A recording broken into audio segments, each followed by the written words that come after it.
Hi there, I'm Simon Canton, and this is a weird kind of new thing I'm trying where I've jumped on a Google Hangout because I've just finished The Bite of Forest Dark today, and I published it out to all the Amazon and Gumroad and all the different places, and sent my reviewers their copy. So I thought I'd jump on a Hangout and maybe witter on for a little while, just as a kind of a celebration. So first of all, The Bite of Forest Dark is the fourth book in my Bytarend fantasy series, and The Bite on the Line is the first book in the series, which I published way back in June of 2013, which is about 18 months ago, 19 months ago, something like that. So that was the first book I ever published. And when I first published it, there was a reviewer called The Small Nerd, if I can find it.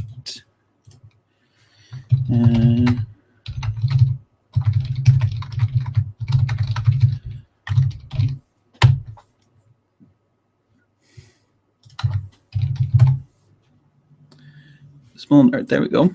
I'll just share this in a second. So, The Small Nerd, which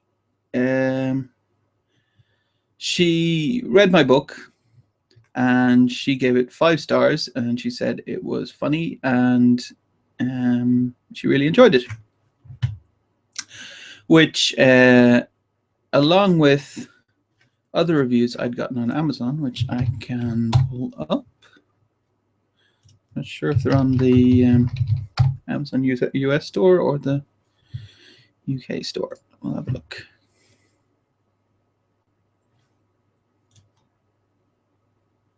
So if we go news first, then we're going to have to go to the last page. Oh yeah, and I ran a story cartel thing. So Laura was one of the first people to read the book as well. And if I go to the UK store over here, we'll see.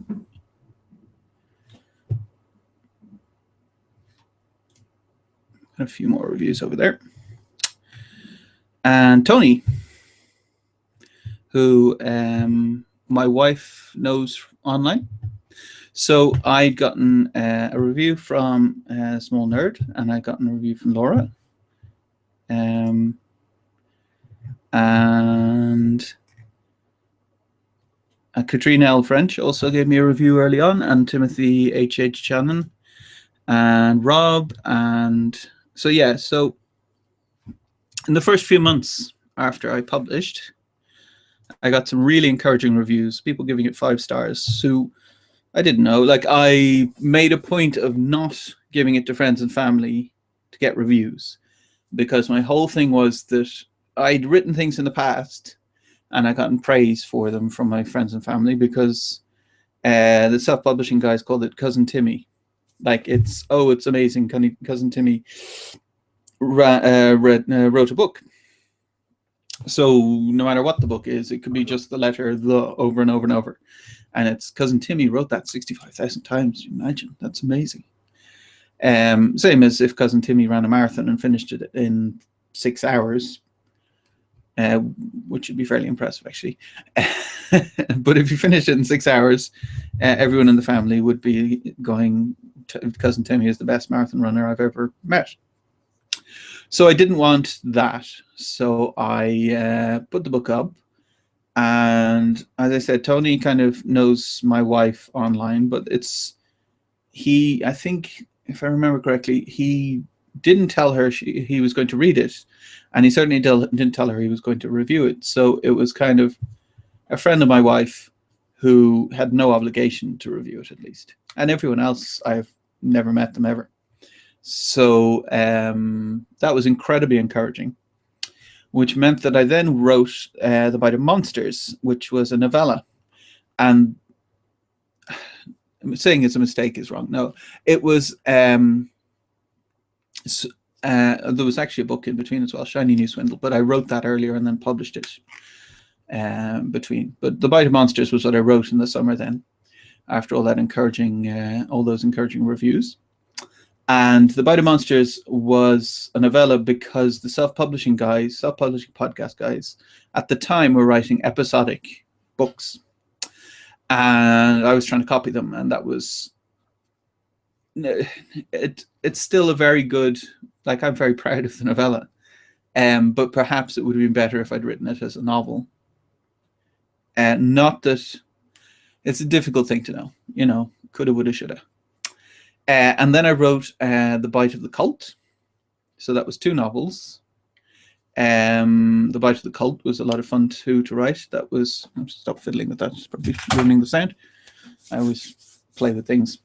The Bite of the Cult was lots of fun. L'Arcachant turned up, the priest from the Love religion. And so then I kind of realized, when I had those 2 out, that writing novellas wasn't actually that smart, really. So I bundled them together with another short story called The Bite of Justice, which is actually quite a long short story. It's nearly a novelette. And I put them out as The Bite Omnibus 1, which has now become The Bite of Minds. And in the meantime, once that came out, I then put The Bite on the line free, and then the sales really started taking off. Once it was permanently free, everyone wanted to read it. It's not to say everyone liked it, so then my review scores started going down, but I had so much encouragement at the start from the people I mentioned earlier that I was able to take like some 1-star reviews, because if the first thing I'd ever gotten was 1-star reviews, then I would have been discouraged. But because I gotten 5-star reviews and then a 1-star, it's like, okay, that's a matter of taste. I'm actually getting a bit warm, so what I'm going to do before I take off my jumper is show, if I can show it on the camera. I just got this yesterday. It is from The Bite of Death. That's Tombert there. And he's riding a cow that's like rearing as it jumps over a sand dune. Which is... So I'm going to take this off because I'm getting too hot. Which is kind of a key part of the Bytarend series, is that there is a lot of... It's silly elements, but everyone takes them 100% seriously. So people ride cows, but no one knows that that's a silly thing to do. So people talk all the time about how they couldn't get a horse, so they had to ride a cow. Which, by the way, I looked up before I put it all in. So it was just a silly joke in the first book, where Osric, they're going to Bytarend, and Osric doesn't want to have to ride a cow up the whole way there. And then he finds out what they're really going to get there on, and then he wants to ride a cow.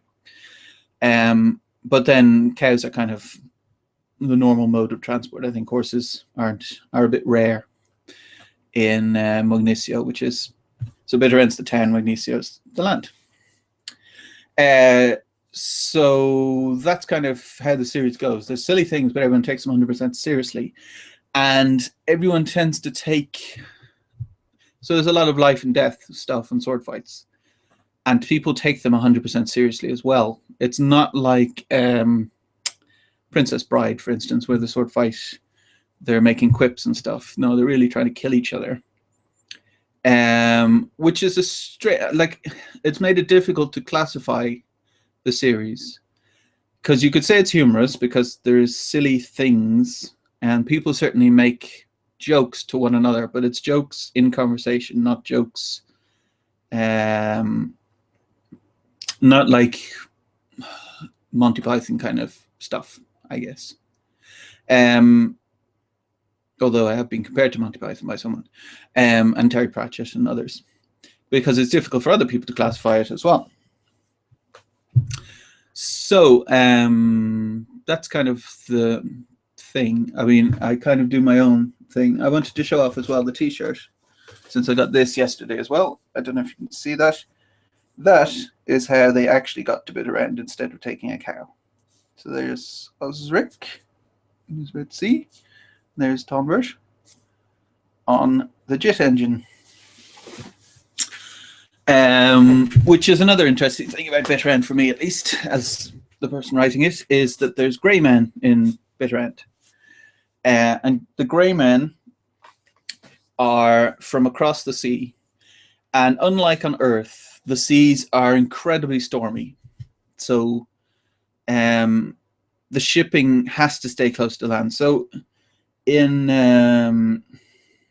maybe 1,000 years ago or so, it was difficult to cross deeper oceans because the waves could be 100 meters high or whatever they are. And so on the planet where Bytarend series is set, the waves are even higher than that, so there's no way of crossing the oceans. So kind of its own evolution has happened, because the men that got over the piece of land that the grey men are on split off a lot earlier from the piece of land that all the humans are on than Pangea did on Earth. So instead of there being Homo sapiens everywhere, there's Homo grey men, or whatever I want to call them, over on the other land. They've branched off a lot earlier from humans. And they're much smarter than humans, so they've progressed a lot further. So their technology is at least modern 21st century human, maybe even a bit above that, really. Yeah, I mean, they have some stuff at least that's better than what we have now. So that means that you get things like the JIT engine, because the grey men have come over. They now are able to use flight and things like that, so they can come over and see the humans. And they're very careful about their technology not leaking out to the humans, because humans are at medieval kind of stage. But they're not perfect, so some of it has leaked out. Things like the JIT engine were stolen from them.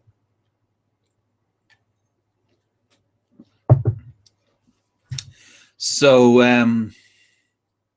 humans have JIT engines, but they don't really know how to use them. Like Tonbert remarks that he's seen one, but it exploded. And the pig that was attached to it was raining bits of bacon down for a month. So let's see what else. So the next book to come out was The Bite of Death, after the Bite Omnibus 1, or The Bite of Minds as it's now called. And The Bite of Death is Tonbert going back to rescue his family, who were captured by more thief kings. So Tonbert's a thief king. Thief kings are basically kind of like pirates / Vikings, but on land, not on sea. Because their whole existence is built around stealing from the caravans that are going between the cities in Magnesia. So they're very good at fighting, sword fighting, and stuff like that. And they can pick locks, all of them, and they're good at moving silently and all that kind of stuff, all the things that would be good as a thief. And meanwhile, there's a bunch of castles. Actually, that might be interesting. I can open the World Doc. For anyone who is not familiar, some writers have a encyclopedia of things in the world. So if they need to refer to it, they can kind of see all the different things in the world. So if I share mine here, oops, over here, and then I will find, so these are obviously very amateur maps. So, you know, not anything amazing by any means.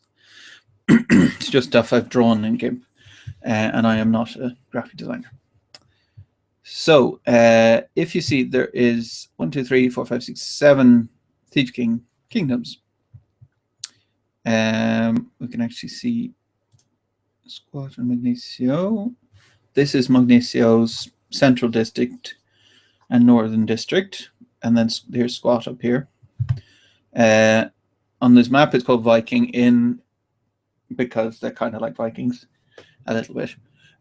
In the fourth book, it's called Voking, just because it just seemed distracting to constantly be saying Viking, because then people are just going to be thinking of Vikings. So anyway, and here's the whole world. Here's Diddly Dee, where Professor O'Neill is from. So you can see he's actually come quite far. Here's Cessna. So Cessna, if you're not aware, Scottish people and Irish people somewhat call the English the Sassenachs. And so Professor O'Neill is essentially Irish, because he's from a country called Diddly Dee. So he could have been from Hibernia, I guess, but I made it a bit silly. So Cessna has conquered Diddly Dee, and Professor O'Neill has fled. First fled through Cessna, and then gone all the way across and gone to Slipperio, and then gone up through Flindland to Magnesio, and he's going all the way up to, it says Jollytown there. That's what the town used to be called, Jollytown. But then I realized that was a bit too silly. So let's see. So what's missing from this, and I'm not sure where it's gone, is in the middle here is the Fortress of Rust. And the Fortress of Rust is where maybe it's on the old Bytarend maps. No. Fortress of Rust is where the murder queens are. So the thief kings are raised from birth to be thieves. The murder queens are raised from birth to be assassins. So in the Bite of Death, one of the murder queens is sent after Tonbert to kill him. Because, so let's see. This is a very old map. I'm not sure why this map is here rather than the newer one.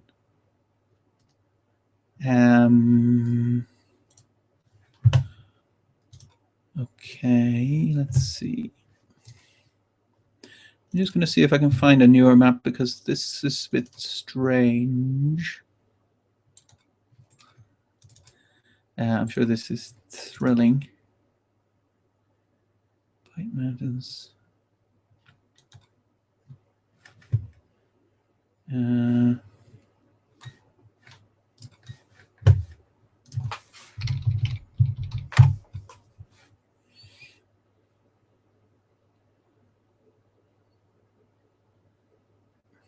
No, what I wanted, Wicked Ward. Wicked Ward is the main city in the Northern District. So it's not the capital of all of... Oh, here we go. This is the right one. Okay, let's replace this then. Whilst we're here. This one, we delete it. Here's a better one. So, here's the Fortress of Rust. And this is where Tonbert is from, Latreo. And here is Ministry.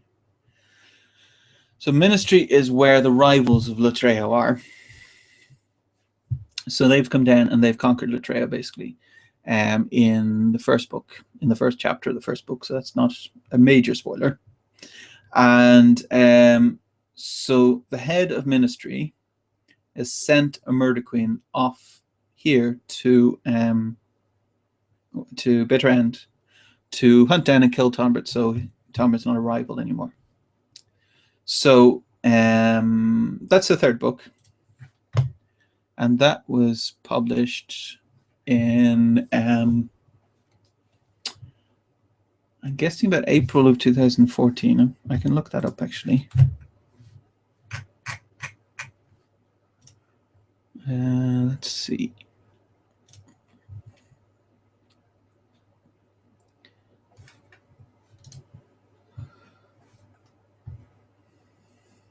April 8th, 2014. So I'm actually, the fourth book that just came out is 10 months after the third book. So, so that was the third book. And then I went off buzzing around doing Green Star. So that took a while because Green Star is a pretty major project where Bytarend books are about 60,000 words. Green Star is 100 and the first one was 130,000 words. It's more than twice its size. And the second one is going to be 110 or something like that. So they're pretty big. So they take longer. And then as well, I had Hard Vacuum 2 to write because people have been waiting. There'd been a cliffhanger at the end of Hard Vacuum 1, which was unintentional in the planning stages, but turned up, and then I had to resolve it. Because it'd be a bit unfair to leave people hanging on a cliffhanger for a few years. George R. R. Martin. Not that I'm quite got the pressure on me that he has on him. So the fourth book. So what's that about? So at the end of The Bite of Justice, Jenny declares herself Duchess of Bytarend. Now, up until then, so her husband had been the mayor of Bytarend. So she took over as mayor, which could conceivably be defensible. Women are definitely in this inferior gender in the Bytarend in Mognesio. And the reason why I went that direction was because I like talking about people being treated as inferior and then fighting to get their rights. I think that's quite fun to write about. So if everything was hunky-dory, then there'd be no fight. So nothing to talk about. So she could conceivably be seen as taking over as mayor. Might be like a temporary solution because her husband wasn't around. But declaring herself Duchess was a mistake, because then you're saying you're noble.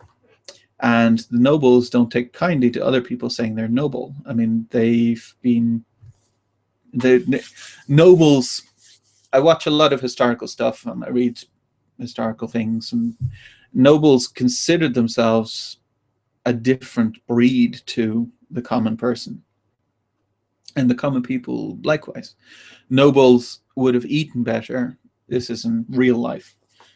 Nobles would have eaten better. So common people, like everyone always talks about how people back then were short, which is true. The average person would have been very short, half the height of what people are today. But nobles, because they didn't eat very much, but nobles ate almost as well as we do today, which meant that they were actually much taller. And they were wearing better clothes, and they didn't have all the scars from disease that maybe other people had. So they actually did look like they were a different species. Now, I don't go into that as much in Bytarend because that'd be, I don't know, a bit too complicated maybe. If I had like a more serious series, I might do that. But anyway, so nobles aren't going to take kindly to Jenny declaring herself Duchess, so they send... so Duke Hatchet, who actually is in charge of that area, sends the strongest person he has against the town to bring it in line, called Caden Taggart. And Caden Taggart is the person that I've written lots and lots and lots of characters, because I've written, I think this is my 8th book out. I think. Let's see. I can count them here. 1, 2, 3, 4, 5, 6, 7.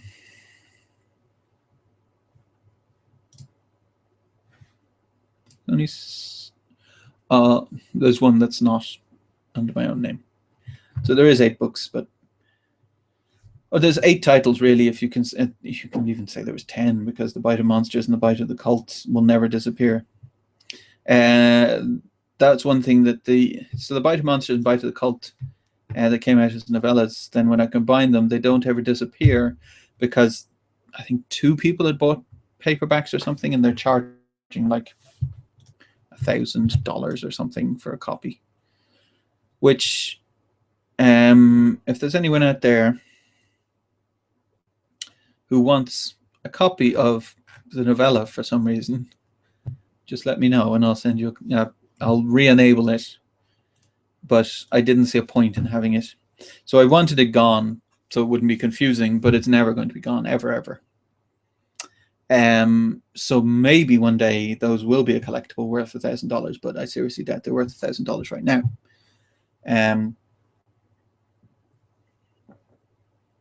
Anyway, so Caden Taggart, out of all the characters and all the books I've written, is the one person that I absolutely hate. So in the first Bytarend book, we had the life leeches, and the life leeches, there isn't in the book themselves. The first book is from Tom Burton Osrick's point of view, so the life leeches backstory isn't really gone into. I do have a short story on my website called Rotten Roots Vortigern. I was thinking of writing more of them. It would have been Rotten Roots, Vortimer, and Catigern, and so on. But anyway, so there is an origin for all of them, and they all have a reason that they've turned to the dark side. Like, they all were mistreated quite horribly. So, for instance, if I go back to the Encyclopedia, if I can find them here, characters, dead. So Passant, for instance, he was a minstrel and he was gay. So he hid the fact that he was gay because it wasn't allowed where he was. But then when the troupe he was in found out, they threw him out. So he went alone, traveling from town to town, and he met a guy at one of his performances, and they slept together. And when Passant woke up, the guy's wife and the townspeople were around the bed. They dragged him out and broke his hands so he couldn't play anymore. They blinded him and would have killed him, but the mayor of the town said it was more of a punishment to let him live blind with broken hands so he could never play again. So, you know, screw those guys, right? So he then runs into Vortigern, and Vortigern says, I can cure you. I can give you back your ability to play. I can heal your eyes, because Vortigern was a medic, a healer. I can give you back your ability to play if you join me and help me and take your revenge on stupid townspeople. So that wasn't you can see why, being so maltreated, the Passant would have gone, yeah, screw those guys. What have they ever done for me? Because Vortigern was, you know, an understanding friend when he had no friends. So all of them had backstories like that. So whilst they weren't good people, they were using other people for their own benefit. They'd been corrupted in a way, and you could kind of understand where they were going. And then in The Bite of Monsters, I'm not going to spoil anything, but the people who are responsible for the deaths there aren't really at fault. In The Bite of the Cult, Larkashant is part of his religion, I guess. His religion is driving him to do the things he's doing. So whilst I think he's misguided, and I mean, I'm not going to spoil things, but yeah, he's very, very misguided. The Bite of Justice, the bad guys are the townspeople, and the townspeople have been murdered by life leeches for 100 years, so you can understand why they would want the life leeches to hang. In The Bite of Death, Brandon is just looking to secure his own kingdom under a lot of stress, so you can kind of understand that. But in The Bite of Forest Dark, Caden Taggart, I'm trying not to swear on this broadcast. I hate that guy. I really have never written anyone I hate as much as him. Like, even in my other series, there's bad guys, but there's a reason for them being bad guys. Caden has a reason, but his reasons are completely selfish and self-serving, and he's psychopathic. I mean, he's just a horrible, horrible person.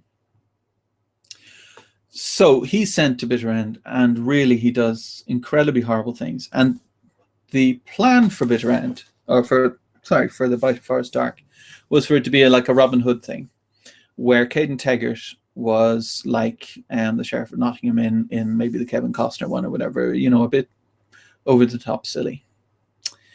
But it didn't turn out that way at all. It went quite dark. And as well as that, I wrote from both Jenny and Caden's perspective. And Caden didn't want to do anything that I wanted him to do. So whilst he's a repulsive human being, he's also very smart. He didn't get to be mayor without being smart. So there was a few places where he was meant to fall for Jenny's traps. And when I then wrote from his point of view, I wasn't looking into what Jenny had planned. I was looking at what evidence Caden had from Jenny's what Jenny had done, and what he would then think that Jenny was going to do. So it was an interesting book because I've not done that in previous books. I don't usually write from the villain's perspective, and I think it helped the book quite a lot. I think. The truth is in the reactions of the fans, but I think that it makes a very interesting story where it's not quite as silly and funny as The Bite on the Line is. In fact, the books have they've wavered a little on the line between funny and scary, because I've gotten comments before as well where people said in The Bite on the Line that there was scary parts and then they were undermined by the humor, and the humor was undermined then by the scary parts and stuff. Whereas this, there's much less kind of in-your-face silly than there is in the other ones. There is certainly some there. Hopefully enough that people will be happy. So that's The Bite of Forest Dark, which I just finished today, which I'm pretty happy with. And that will be out on Wednesday, the 4th of February. So I'll mention then, just before I go, that the next one up is The Bite of Dead Whisper. So in the third book, the murder queen that was sent after Tombert is Lila Dead Whisper. So this is about her training, because I thought that was quite interesting. Imagine being trained your whole life to be an assassin. So that's what the fifth book will be about. And then the sixth book is going to be a humongous undertaking. I'm not sure how I'm going to write it at the moment, because the sixth book will wrap up the whole series. So it has to wrap up everything that happens in the Thief Kings, everything that happens in Wicked Ward, everything that happens in Bytarend. And the thing about the books is that there's let's see, the first book was from Tombert and Osric's perspective. The second was from Isabel and Osric's perspective. Was anyone else?